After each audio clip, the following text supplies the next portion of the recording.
Graça e paz, gente, como vocês estão? Espero que estejam bem.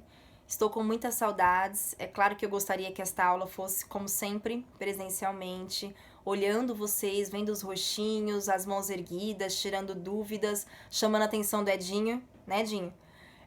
Com a lousa, não tenho a lousa aqui hoje aqui atrás, mas eu desejo que a aula seja tão produtiva quanto nós temos aí nos nossos domingos. Então, sente-se aí, pega a sua Bíblia, seu caderninho, sua caneta, as regras são as mesmas e vamos lá para nossa aula. Quem tá aí acompanhando a sequência de aula direitinho, sem faltar, e quem tá ouvindo os áudios também, sabe que nós estamos numa sequência, estamos abordando o tema da identidade em Cristo. Dividi esse tema em 3 partes. A primeira parte foi descobrindo a sua identidade, a segunda parte, formando sua identidade em Cristo, e a terceira que nós vamos abordar semana que vem, que é sustentando sua identidade em Cristo. Para a formação da identidade, nós estamos abordando os patriarcas. Hoje é a terceira aula e última da formação da identidade. E durante essas 3 aulas, uma coisa que nós frisamos muito nos 3, porque eles mostram muito essa questão da transformação, né? O antes e o depois. E com eles tudo começou. E eu abordei com vocês muito a questão do objetivo e do propósito. Até passei como lição de casa que vocês fizessem o objetivo e o propósito de Jacó. Espero que vocês tenham feito, para a gente ter uma troca melhor aí. Então, relembrando, no objetivo de Abraão, o objetivo dele era chegar à terra prometida, com o propósito de gerar uma grande nação, de gerar a nação eleita, de gerar aí o sacerdócio santo, né? O povo de Israel e futuramente chegar até nós. No objetivo de Isaac era permanecer na terra, com o propósito de estabelecer esta aliança, fazer parte dela e gerar Israel, o seu filho. No objetivo agora de Jacó, o objetivo deles é, no caso, retornar à terra prometida, com o propósito de estabelecer de fato esta promessa, gerando as 12 tribos de Israel. Então, nós relembrando que eu trouxe também de conceito na última aula, o objetivo está sempre ligado à terra e o propósito ligado ao povo. Então, nós somos participantes do objetivo, mas não temos domínio sobre o propósito. Passando por Abraão, por Isaac e por Jacó, nós percebemos que esse propósito ele não muda, mas ele vai alcançando um degrau diferente, ele vai alcançando aí uma conotação diferente, ele vai se expandindo e ele vai se concretizando, na verdade, acho que essa é a palavra correta, ele vai se concretizando. Então, com Jacó ele se concretiza, como? Vem as 12 tribos de Israel aí, os seus 12 filhos, dando origem a essa multidão do povo de Israel, tá? Então, pra gente relembrar aí e frisar. Então, objetivos, Abraão, chegar. Isaac, permanecer. Jacó, retornar. Por que ele retorna? Porque, infelizmente, ele saiu devido ao contexto da história dele que nós vamos ver. E aí é quando o Senhor fala, não adianta, você vai ter que retornar em algum momento. E agora você vai retornar porque a minha aliança precisa se estabelecer e cumprir a minha promessa com você em Canaã. Então, ele retorna. O propósito de ambos é gerar essa grande nação de Israel, mas cada um compreendendo uma etapa diferente. Ok, essa parte de objetivos e propósitos. Vamos começar a falar de Jacó aí, falando do seu nome. O que significa o nome Jacó? Significa suplantador. É aquele que ocasiona a saída de alguém. Suplantar, suplantador, é aquele que vence obstáculos, que transpõe obstáculos, que excede os obstáculos, mas tirando alguém da sua posição e ocupando esse lugar. É assim que ele suplanta, é assim que ele vence. Então, suplantar é pisar. Suplantar é coagir e vencer. Então, é uma pessoa que eu tô falando, se você olhar de um ponto de vista assim, parece que é positivo, né? Por um lado, nossa, ela está transcendendo, ela está avançando. Mas como que ela está fazendo isso? Ela está fazendo isso tirando alguém do seu posto original para que ela assuma aquele lugar. Isso é suplantar. Então, deram esse nome a Jacó devido ao acontecimento do seu nascimento, como se era comum, desde os patriarcais colocar o nome de acordo com algum acontecimento de nascimento. E aí Jacó nasce como? Com a sua mão segurando no calcanhar do seu irmão Isaac. Claro que você já deve ter ouvido algumas ministrações de algumas pessoas falando, olha, Jacó desde o nascimento já queria roubar o lugar do irmão. Nós não podemos trazer essa afirmativa porque eu estou falando de um bebê ali no caso de gêmeos. univitelinos, compartilhando a mesma bolsa amniótica. Então, é claro que não é algo comum de se ver. Claro que depois de um nascimento, leva-se alguns minutos para o outro feto sair. Mas nesse caso aconteceu, dele já sair mesmo com a mãozinha agarrada. Mas eu não posso trazer uma afirmação assim sobre um bebê, tá? Então, pra gente tomar cuidado com alguns excessos que a gente vai dizendo aí sobre a vida de Jacó. E o texto vai dizer aí, eu pedi para vocês lerem desde o capítulo 25 até o 35, né? Espero que vocês tenham lido para que tenham uma compreensão melhor. Por quê? Eu vou começar a narrar a história dele aqui, vou chamar a atenção para alguns pontos, mas nós não temos tempo hábil de leitura, isso nem na presencial. Então eu espero que você tenha lido para que nós consigamos ter uma compreensão melhor e eu vou chamar a atenção de alguns pontos. Separei um texto apenas para que nós leiamos, que é o texto final. E o resto eu vou falando mesmo, vou comentando, tá? Então o texto já começa ali, após o nascimento deles, falando que os meninos cresceram e eles falam a característica de cada um. E nas características gerais de Jacó, aí pra gente já abordar, nós sabemos que Jacó, ele vai ser persuasivo, né? Ele é enganador, ele sempre arranja um jeitinho de persuadir, levar a pessoa a uma outra compreensão para ele alcançar o que ele quer. Ele é destemido, então ele não mede esforços, ele não mede consequências para chegar onde ele quer. O texto também diz que ele é meigo, que ele é pacífico, que ele é caseiro, que ele tem um relacionamento mais próximo com a mãe. E talvez por ter esse relacionamento mais próximo com a mãe, ele desenvolveu habilidades na cozinha, ele cozinhava, ele era mais pacato. Ao contrário de Esaú, que era perito em caça, era mais assim, impetuoso, né, mais impulsivo. Então são características bem diferentes um do outro. E vamos lembrar lá um pouquinho da última aula que eu falei, que pedi pra você chamar sua atenção sobre Rebeca. Rebeca ali na gestação percebe algo, pergunta a Deus e Deus fala pra ela algo dentro do propósito. Ele fala o quê? Você está gerando duas nações, onde o mais novo, onde o mais velho vai servir o mais novo. Então Rebeca guardou aquilo. E aí acontece com Rebeca o que aconteceu com as mulheres que participaram desse propósito. Elas tentam se antecipar, elas tentam intervir, porque elas acham que o propósito não vai se cumprir diante de algumas dificuldades. Então, como mesmo na época dos patriarcais, mesmo antes da lei, havia-se a regra, havia-se a lei ditada pelo chefe daquela família e a ordem natural das coisas. Então, como que o mais novo vai servir, como que o mais velho vai servir o mais novo, se é direito do primogênito, do mais velho, ter determinadas coisas que não poderiam ser de Jacó. Então nós percebemos que Rebeca vai o quê? Se antecipar e vai tramar aí todo um desenrolar de uma história, talvez na tentativa de que aquilo realmente se cumpra. E nós sabemos que não há necessidade disso. Lembra que eu falei? Nós somos participantes do objetivo, mas não temos domínio sobre o propósito. E o que Rebeca tenta fazer? Dominar o propósito. Jacó era da escolha de Deus para ser participante da aliança, não era Esaú.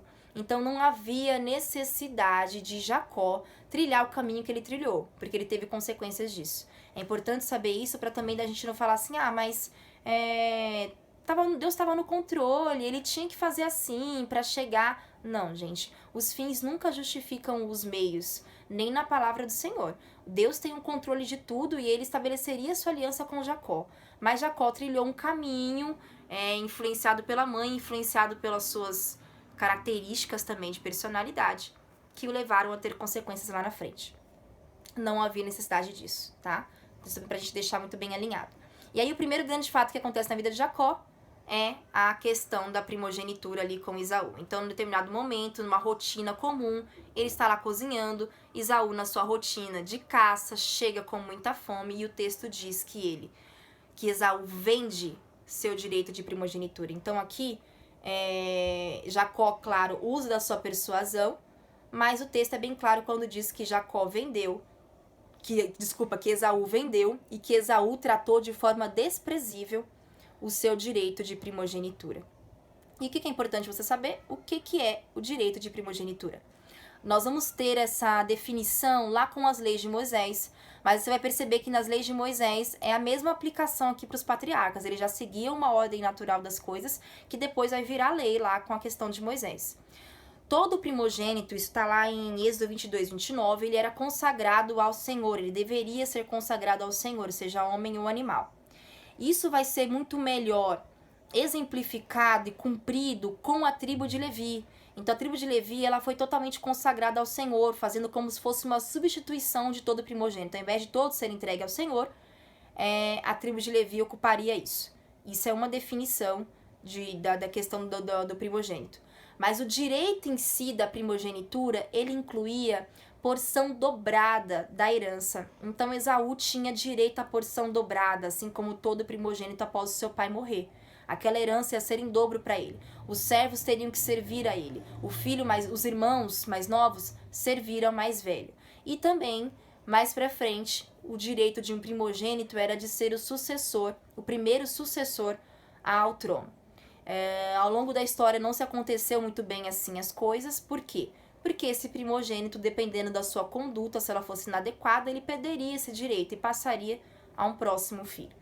Que no caso aconteceu aqui, apesar do desenrolar da história, aconteceu com Jacó.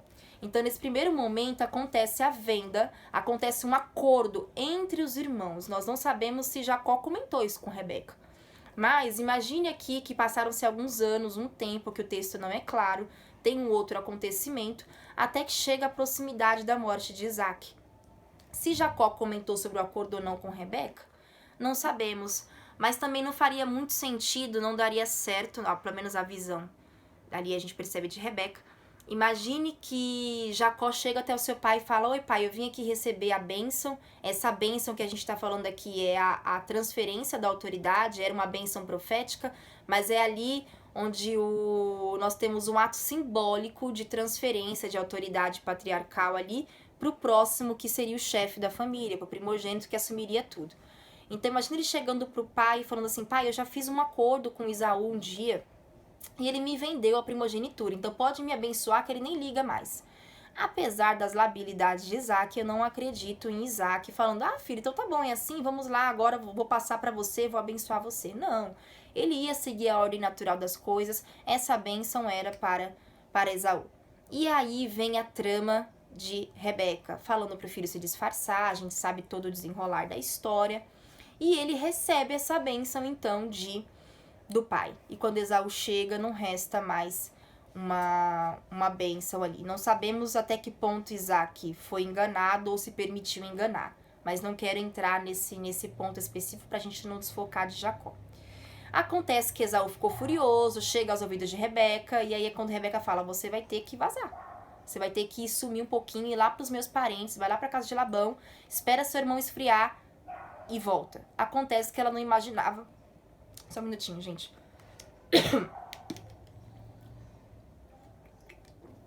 Ela não imaginava que isso duraria 20 anos. Não foi um ano só. Durou 20 anos. E aí, o que acontece? Ela fala para Isaac que Jacó precisa se casar com alguém que não seja da terra ali das Filisteias, dos cananeus, porque ela ficaria angustiada. E aí é quando Jacó vai se despedir do pai e ele recebe uma outra bênção. E aí é que tá a chave do negócio. Essa segunda bênção que Jacó recebe é a bênção onde ele abençoa Jacó com a bênção de Abraão. Ele fala sobre a promessa que estava sobre Abraão, que estava sobre ele, e que agora ele passa para Jacó. Aí é que estava o negócio. Jacó não estava dentro do propósito quando ele comprou a primogenitura. Ele não está dentro do propósito. Jacó não está dentro do propósito quando ele recebe a bênção no lugar do irmão, não. Quando ele recebe essa bênção, e isso nós temos lá no capítulo, para você que não leu, depois lê direito, está no capítulo 28, que aí ele fala que a sua posteridade seria multiplicada, que ele seria também pai de uma grande nação, que a promessa se cumpriria nele. Aí tá a chave do negócio. Então aqui nós temos Jacó tendo uma dimensão do propósito. A gente não sabe, acredito que não, que até então ele não tinha menção disso, desse propósito em si. E aí é quando ele vai para as terras de Harã, para a terra de Labão. E nesse meio tempo, Esaú fica com muita raiva e e se casa ali com seus parentes ismaelitas. Uma outra coisa aí também interessante a gente observar a diferença de condutas, de impulsividade de um para outro. Acontece que ele chega em Harã, né, vai para casa de Labão, mas antes dele chegar lá, ele tem a visão da escada, dos anjos subindo e descendo. Então ali ele tem a primeira manifestação de Deus com ele. E ali ele passa a chamar aquele lugar de Betel, né? E ele tem a primeira aproximação com Deus. E ali, ao se dar conta da promessa, porque Deus fala com ele também sobre a promessa, só que é interessante a maneira como Jacó responde a Deus. A gente vai perceber que cada vez que Deus se manifesta a Jacó, Jacó responde de maneiras diferentes. Então aqui ele faz como se fosse um acordo com Deus. É sempre assim que Jacó trabalha, na espécie do acordo, sabe? Toma lá da cá, eu recebo, você me dá e assim vai. E ele se posiciona assim com Deus também. Vai chegar uma hora que não vai ser mais assim. E ele fala, se Deus realmente for comigo, né? Deixa eu só dar uma lida aqui pra não repetir, não falar errado. Que é do 20, ó. Fez também Jacó um voto dizendo, se Deus não for comigo e me guardar, se Deus for comigo e me guardar nesta jornada que empreendo e me der pão para comer e roupa que me vista. O Senhor tinha uma promessa tão grande na vida de Jacó e a percepção dele é do hoje, é do aqui e agora. Por quê? Te lembrando também que Jacó saiu com uma mão na frente, outra atrás. Comprou a primogenitura, não valeu de nada. Recebeu a bênção da autoridade, não valeu de nada. Ele saiu de lá com um cajado. Nem com roupa ele saiu. E ele declara isso lá no final, quando ele está perto do Vale de Jaboque. Então, ele se aproxima de Deus com uma troca pro hoje. Ele recebe a promessa, mas ele não tem percepção de quão grande é a promessa e de quão grande é o Deus que fez a promessa. Ele ainda não tem esse relacionamento.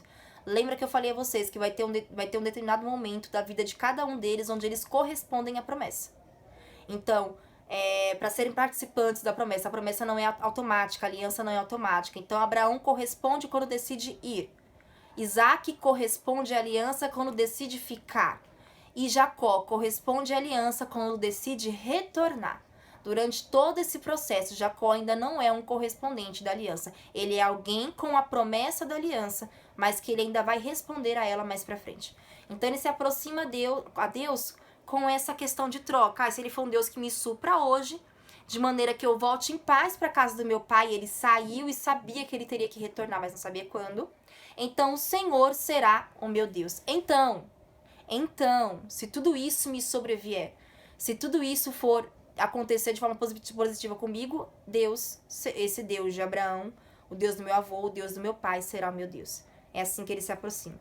E aí ele avança mais um pouquinho, ele encontra com Raquel, ali próximo já às terras de Labão. Raquel era pastora de ovelha, ela foi ali dar água às ovelhas.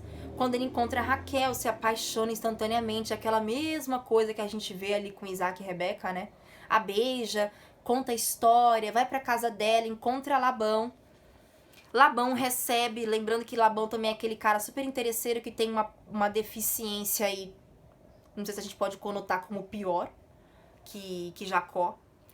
Acontece que ele fica um mês na casa de Labão. E após esse um mês, Labão fala pra ele, olha, eu não posso permitir que um parente meu, mas com segundas intenções, até quartas intenções, eu não posso permitir que um parente meu trabalhe sem nada em troca. Ó, o cara que vive fazendo acordos propôs um acordo pra um cara que também ama fazer acordos. Um tentando, de repente, tirar alguma coisa do outro. E ali mal sabia Jacó que ele seria tão tratado através desse outro cara. Através de Labão, seu tio. E aí, o que acontece? Ele fala, o que você quer em troca? Ele fala, eu quero Raquel.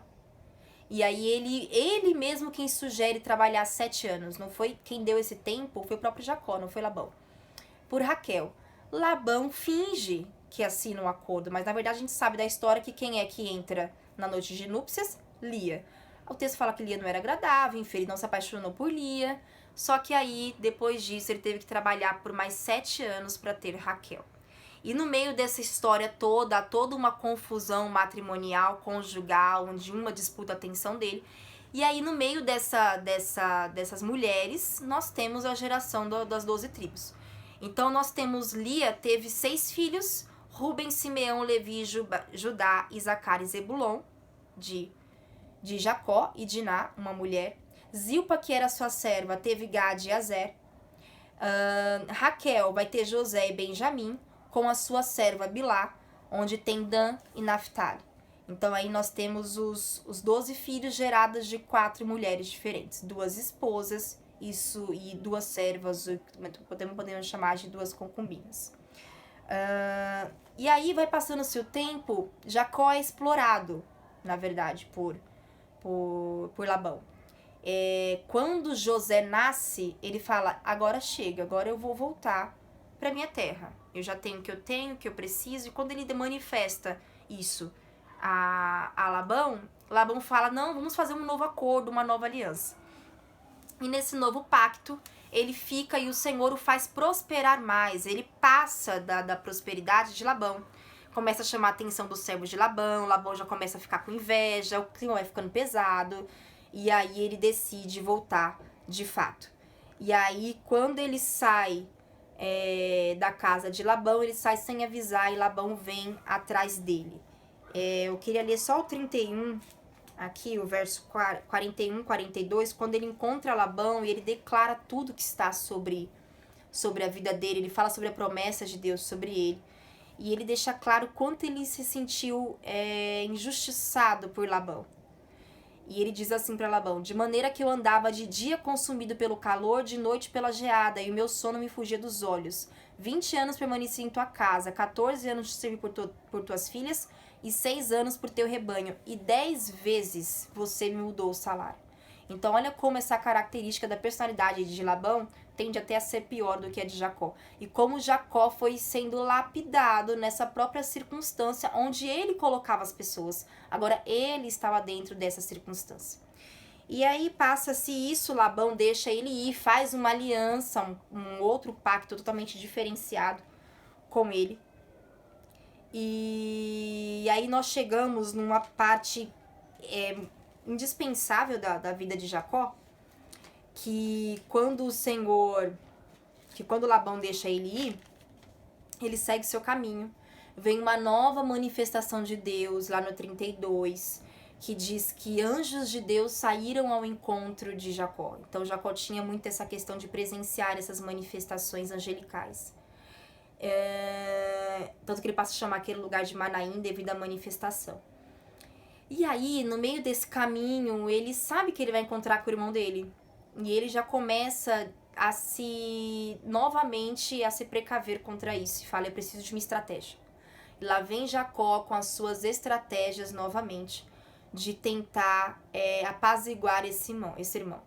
Ele tinha orado anteriormente, né, pedindo pro Senhor pra se Deus fosse com ele, se eu guardasse, mas ainda não tinha esse relacionamento de confiança, que é o que eu comentei sobre Abraão também numa aula, né? Então, obedecer e confiar são coisas diferentes. E aí, aqui no 32, ele faz uma oração a Deus, e nessa oração tá no capítulo 32, do 9 ao 12, acontecem coisas muito importantes na oração de Jacó. Nessa oração, Jacó reconhece seus erros. Eu não sei se nós temos tempo hábil aqui para ler. Vamos ver. Ele reconhece os seus erros, ele suplica por socorro e ele relembra a promessa. Então aqui, nesse momento da oração, é que a gente já começa a ver o coração de Jacó se abrindo para esse Deus de Israel. E ele fala assim, e orou Jacó a Deus, Deus de meu pai Abraão e Deus de meu pai Isaque. Ainda é o Deus do avô, do pai, não é o Deus dele, mas o Senhor que me disseste, torna a tua terra e a tua parentela e te farei bem. Então ele deixa claro que ele está retornando por uma ordem do Senhor, mas ainda não é o Deus dele, não é o Deus que ele se relaciona e confia. Eu sou indigno de todas as tuas misericórdias e de toda a fidelidade que tens usado para com teu servo, pois com apenas o meu cajado atravessei este Jordão, já agora sou 2 bandos. Então eu não tinha nada e o Senhor me deu tudo. Ele reconhece os erros, reconhece o estado miserável que ele está. E aí ele suplica, livra-me das mãos do meu irmão Esaú, porque eu o temo para que não venha ele matar-me e as mães com os meus filhos. Então aqui ele também relembra E disseste, certamente eu te farei bem e dar-te-ei a descendência como a areia do mar, que pela multidão não se pode contar. Aqui ele faz menção da promessa. Aqui a promessa começa já a fazer sentido na mente de Jacó. Então aqui nós temos um Jacó se transformando. Ainda não é o Jacó Israel de Deus, mas é um Jacó que já consegue reconhecer seus erros. É um Jacó que conhece, que consegue suplicar a esse Deus e não fazer troca. Ele não está fazendo troca, ele está suplicando por misericórdia. E é um Jacó que consegue relembrar e refletir sobre a promessa. E aí, só que o que acontece? Ele é um Jacó em transformação, não é um Jacó transformado. Então vai ter sempre um momento onde você vai, às vezes, dar um retornozinho para trás. E aí é quando ele fala, bom, mesmo assim eu vou usar da minha estratégia, que é o quê? Enviar presentes ao meu irmão. Vai dividindo a família e as pessoas em bandos, animais, vou mandando um presentinho ali, dividiu a Lia num bando, com as servas no outro, deixou Raquel para trás. E aí acontece que, nessa tentativa de persuasão, lá no verso... Deixa eu ver... Ele diz assim, ó, direi assim, eis que o teu servo Jacó vem vindo atrás de nós. Porque dizia consigo mesmo, eu o aplacarei com o presente que me antecede, depois o verei. Porventura me aceitará a presença. Ele acreditava que o presente faria isso. Só que nisso de ir transpassando as pessoas à frente, Jacó fica para trás. E é esse pedacinho que eu quero ler com vocês, que diz assim, levantou-se naquela mesma noite, o 32, tá? 32, 22. Levantou-se naquela mesma noite, tomou suas 2 mulheres, suas 2 servas e seus 11 filhos e transpôs o val de Jaboque. 11 filhos porque o Benjamim ainda não havia nascido aqui. Tomou-os e fê-los passar o ribeiro, fez passar tudo o que lhe pertencia, ficando ele só. E lutava com ele um homem até o romper do dia. Vendo este que não podia com ele, tocou-lhe na articulação da coxa, deslocou-se a junta da coxa de Jacó na luta com o homem. Disse este, deixa-me ir, pois já rompeu o dia. Respondeu Jacó, não te deixarei ir se você não me abençoar. Perguntou-lhe, pois, como te chamas? E ele respondeu, Jacó. Então disse, já não te chamará Jacó, e sim Israel, pois como príncipe lutaste com Deus e com os homens e prevaleceste. Chega um momento aqui, na mesma noite que ele levanta e segue com a tropa, ele fica para trás. E o texto diz, ficando ele só. Aqui é um momento onde Jacó ele abriu mão de tudo, porque tecnicamente quando ele vai passando os presentes à frente, passa sua família à frente, ele fica para trás. Havia ali um risco de repente, se essa ira de Esaú não fosse aplacada por Deus, de repente esse irmão tomar posse de tudo e matá-lo, enfim. Ele fica só, ele fica num momento de solidão, num momento de reflexão. Não sabemos quanto tempo durou isso. Mas ele passou tudo o que pertencia, ficou só, e aí ele se viu a lutar contra o anjo do Senhor. E aí, essa luta durou até o romper do dia. É importante que nós entendamos que essa luta não é uma luta de fato, né? Eu tô socando alguém ali, dando uma rasteira, uma luta, um boxe, não é isso que tem que ter na sua mente. Essa luta, na verdade, é uma luta em oração. Nós temos um contato físico, sim, porque ele segura e fala, não vou deixar você ir até que você me dê a minha bênção. Mas é uma luta de oração, de persistência. Aqui, Jacó está orando, está fazendo algo que ele nunca fez na vida dele. Ele está conquistando, lembra lá do nome dele? Suplantador? Consegue as coisas mas pisando, consegue as coisas tirando as pessoas do seu posto. Não é isso que ele está fazendo aqui. Ele está vencendo, ele está conseguindo, mas de uma forma diferente. Ele está persistindo com Deus, naquilo que de fato Deus já tinha para ele. Então ele passa ali no val ele transpõe o val de Jaboque, esse Jaboque é um rio, que sai ali de Gileade. Ele transpõe isso e passa a noite inteira nessa luta, nessa insistência de eu quero a minha bênção. Houve uma consequência nesse contato físico, nessa insistência com Deus, onde a coxa dele foi deslocada, ele passou a ser manco, e isso repercutiu pela história de Israel aí um bom tempo. E depois disso nós sabemos o desfechar da história, né? Ele se encontra com o irmão segue para um outro lugar, ele persiste, segue sua trajetória, seu caminho, se estabelece na terra prometida. e tem todo o desenrolar que depois vai chegar na história de José, que nós não vamos comentar, eu não pedi para você ler, porque ele se torna um tanto coadjuvante nesse período de história de José. Mas o que nós conseguimos ver aqui? Nós conseguimos ver agora o Israel, o nome transformado. Não é só uma questão de nome transformado, é o nome da nação. Então, nele, estabeleceria de fato a promessa das 12 tribos. Mas Israel é aquele que luta com Deus. E ali, nele, é estabelecida a nova geração. Finca ali, né? Permanece ali. E agora eu tenho um homem transformado, eu tenho um Israel que teme a Deus, não é mais o Deus dos meus pais, é o meu Deus. E isso a gente tem quando você chega no 33, que quando ele chega em Siquém, no verso 20 diz assim: e levantou ali um altar e lhe chamou Deus, o Deus de Israel. O Deus de Israel, que Israel? Ele. Agora é o meu Deus. Então o que nós temos desse Israel transformado? Alguém que se relaciona diretamente com Deus, primeiro ponto. Segundo ponto, alguém que de fato corresponde à aliança. Agora, de fato, ele é participante e correspondente da aliança. Terceiro, alguém temente a Deus. Quarta, alguém que cumpriu o objetivo, retornou para a terra e estabeleceu ali os seus filhos, as 12 tribos de Israel. Cumpriu o clímax, a plenitude do propósito que estava destinado para os três. Claro que o propósito na sua magnitude é muito maior do que isso. A gente avança pela Bíblia aí. Mas naquele momento o que caberia a ele se cumpre. Então esse é o Israel que consegue passar por diversas coisas que eu pedi para vocês não lerem, mas depois leiam, terminem a história dele. Você vai ver que é um cara que vai passar por N situações, muitas situações difíceis de ver, por exemplo, sua filha ser estuprada, Diná, de saber que seu filho coabitou, teve relações com uma de suas concubinas. Enfim, diversas situações que ele vai passando, ver seu filho morto, possivelmente morto, José, depois reencontrá-lo, ver sua mulher que tanto ama, Raquel, morrer ao dar à luz Benjamim. Acontece tudo isso depois, mas acontece com Israel, não acontece com Jacó. Acontece com um homem que já está transformado, lapidado e sustentado para suportar tudo que viria depois. Então, é esse pouquinho que a gente tem aí de Jacó versus Israel.